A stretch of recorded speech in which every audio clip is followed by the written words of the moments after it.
Foster has detailed the abuse she has suffered at the hands of the embattled Washington Redskin on ABC's Good Morning America today. Ruben threw my clothes out the balcony. He threw my stuff out the house. He dragged me down the stairs 2-3 times. He punched me in my face 2-3 times, pulled me by my hair, kicked me, spit on me. After new allegations of abusing Ennis surfaced 2 weeks ago, Foster was arrested for suspicion of domestic violence. Then he was waived by the 49ers the next day. The Redskins claimed him off waivers 2 days later. When he got signed, I was like, I can't believe somebody picked him up. And I just couldn't believe somebody picked him up in less than how many hours? Like, I was shocked. Foster is on the commissioner's exempt list and currently ineligible to play.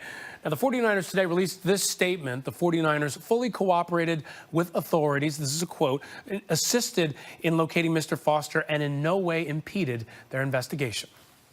And now, without further delay, the 1998 Heisman Memorial Trophy, Ricky Williams of the University of Texas.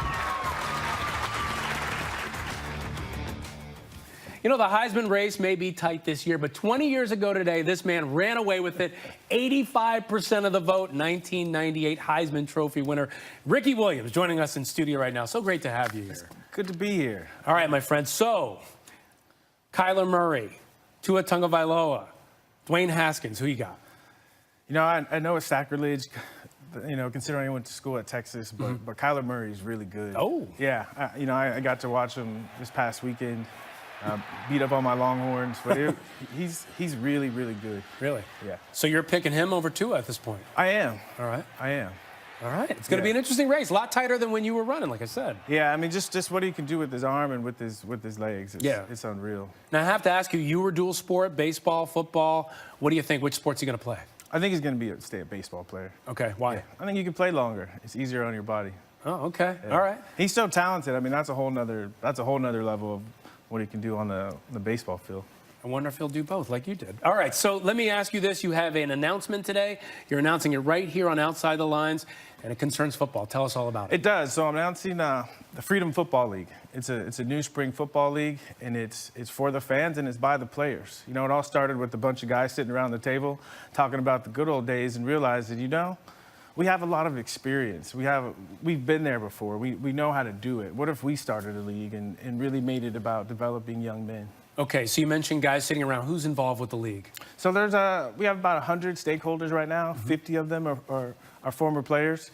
And again, the only reason I really want to be involved in this is because it really is about the former players and giving back. You know, back when I retired in 2004, and I started thinking about my life and what do I really want to do with my life, you know? And what I saw was myself working with young men, using football as a tool to help them develop. So you mentioned former players. I have to ask, what players? Can you give us some names?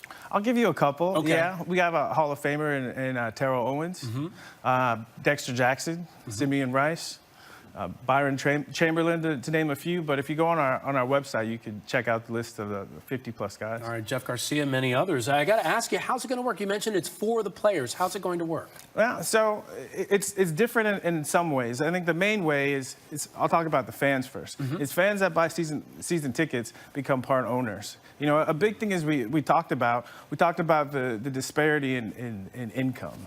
You know, that in the NFL, for example, in most professional leagues, the owners are making all the money. Yeah, the players have an ability to make money, but when their career's over, then what? And we looked at this and we said, you know, everything we've been through, we have so much to give back and so much to offer. And there's so many retired football players sitting at home doing nothing when they have a well of talent that they can contribute. So it's really about, you know, the front office, on the field as far as coaches. Whatever these former players have, the gifts they have, to be able to have a place to showcase them. And again, developing young men. Taking this game of football, which to me has really been my life and has helped me become successful in everything else I've done, but using football as a tool to build young men. So who owns the teams? So the teams are going to be partly owned by the players, partly owned by the fans, and partly owned by the operators. Oh, so kind of like a collective league. And then how will it be different from the NFL? Well, it'll be different in a lot of ways. You know, one of the things, the purpose of this league, people play sports and they want to win. But the way I look at it, the purpose of this league, and I've said it before, is about community and the development of players. One example is for our draft, right? We're gonna want to draft players that come from the region. really building community around football. You know, there's a quote downstairs by Nelson Mandela talking about how sport really has the ability to bring people together. And we see NFL is great, and it's a great example of how you bring people together. But with free agency and these players going everywhere, I think you lose a little bit of the community feel of it. You know, it's interesting with you. You were, in your playing days, a guy who sort of had an ambivalent relationship with the league, didn't want to be defined by football, and now you're starting this venture. Well, that's the whole point of starting the venture. Okay. You know, I look at the NFL and I look at myself, a really good football player, a really good person, but somehow the nature of the NFL, I couldn't find a place where I felt comfortable and fit in. And so thinking about creating this league, I want to create a league that I could have stayed in and been comfortable and really thrived.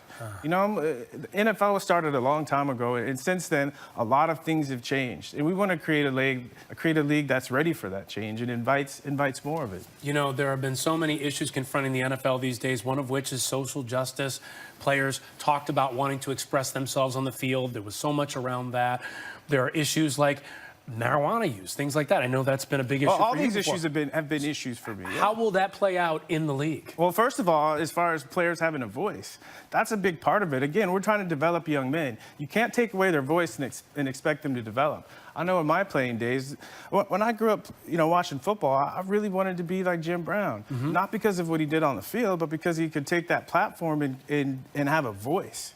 And I got to the NFL expecting that to be the case. And anytime a big social issue came up, we were told, be quiet, it's a distraction. And so, again, really changing the conversation. So if a player says, hey, I think marijuana's got healing powers, I want that to be a part of this, I want that to be okay in this league, or a player that says, you know, I want to protest, or I want to express myself on the field, will those things be permitted? Permitted, they'll be encouraged. We want to give players a platform, you know, and you see it more in the NBA. You see LeBron speaking up and again using their platform. We want to inspire young men to have an opinion, to create an opinion, to be critical thinkers. You know, Sure. a story that I always tell. Yeah. You know, took a class in school on the history of sport, and one of the things we talked about was in 1906, Teddy Roosevelt called a conference at the White House to save football.